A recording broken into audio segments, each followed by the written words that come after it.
Hello, my name's Janey Bowyer and I'd like to welcome you today to my course, 20 Days and Beyond to a Happier You. Congratulations, your first steps on the road to happiness have just begun. Well done for stepping outside your comfort zone. In many ways, by making the decision to do the course today, you invoke even greater healing. So well done.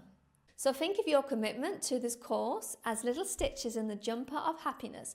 To keep this course going, I suggest you work on this course daily. And if you can't manage to do it daily, then at least try and do it every other day. If you're still struggling to find the time, I suggest finding a task that you can delegate to a loved one. As humans, we naturally try and do too much, so is there something that you can drop or ask a loved one to do? A further suggestion would be to get up out of bed a little earlier or to go to bed a little earlier to give you the time to then find a quiet moment in your day to work on this course.